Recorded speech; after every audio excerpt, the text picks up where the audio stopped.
should the Giants do then? If I'm looking at Beckham, I think we can all agree the numbers. If you want to make an argument for top one, I think he's right behind Antonio Brown when healthy. No doubt. If you guys agree with that. You could probably make the case that he might be better in terms of pure talent. Those first 4 years, you could look at those numbers. Catches. Over 300 catches, 4,000 yards. Availability will change that conversation, though. Are you cutting him a check for $20 million a year? You going to really do that? Would you do that? Would I do that? I personally would. You would. Don't forget the salary cap is going up again. It's going to go up. I'm going to give him the $20 million. Well, first, I'm hoping that he might not like the contract and want to say go up so we can bump it down a little more if we want to go to 19. Because I think what he truly cares about is being the highest paid receiver. So you got to look at Antonio Brown.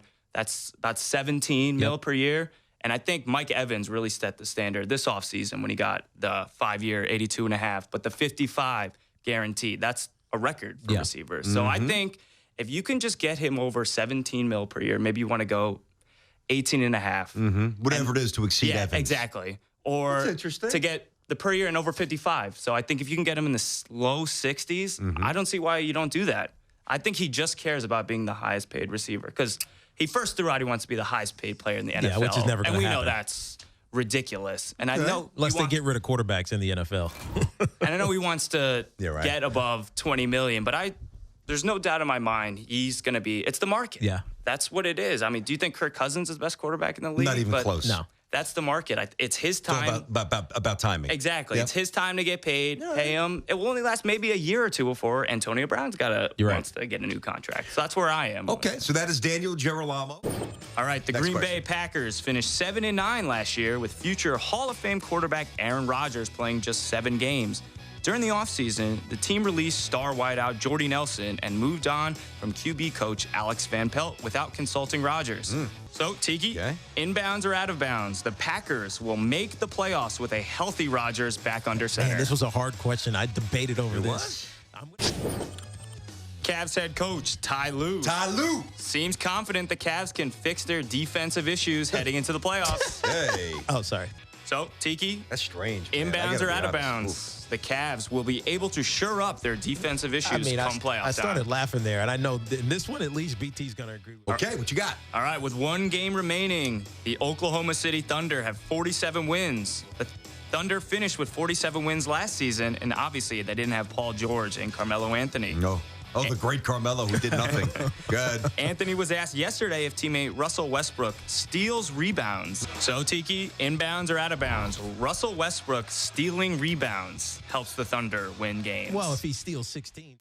Well, I actually worked for WWE for a few months. Do they actually pay you, or unlike the podcast? I mean, do you get paid for that? anything? Was a real job, and I was an assistant on the writing team, so I got to travel to all the events. Wait, assistant on the writing for the scripts? Correct. Oh, wow. That's pretty Why damn did we cool. start with this? We got about Odell Beckham Jr. Go ahead. This is interesting. Yep. So about February of 2016 to about June, I was on assistant to the writing team and traveled to all the events, Raw, SmackDown, pay-per-views, behind the scenes. I noticed you were talking about Ric Flair earlier about that man is electric, even in person. He's crazy. We had a pay-per-view in Chicago, and we all everyone kind of flies in at their own time. I come in with a couple buddies, and, we're going to go out, get dinner, whatnot. Sure. We go down into the lobby. That's code for picking up, the bars and doing what you got to do. We go down into the lobby, and, he's doing all the stuff he does in the ring. Is he he's really? wooing, but he's got a suit jacket on with a customized Cavaliers jersey on underneath, and he goes right to the hotel bar, and he hung out there for hours. Next day, he's in that suit jacket. He's got a Cubs jersey on, and he's oh my god, he's a larger than life persona. Is he a nice guy? Like he's friendly, very to, like, nice little people, and friendly. So I know you were talking about the 30 for 30 earlier, but I didn't think that was that good. Are these guys hard to write for? You know what I mean? It's interesting because we hear the content, and half the time I'm in my mind saying, they're just making it up as they go along. Are they hard to write for?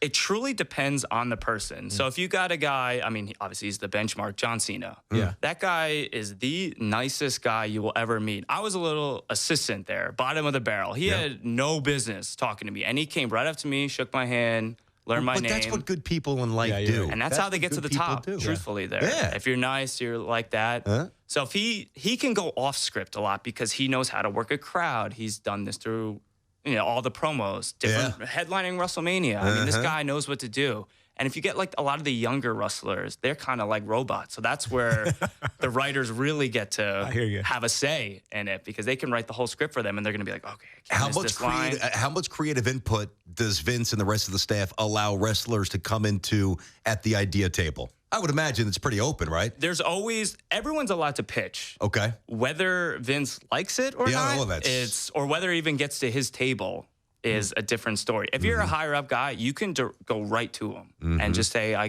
want to do this, whether he likes it or not. Yeah. If you're a little lower, you go through the writer's room first and it goes through Vince. And then he gets the final call on every single thing.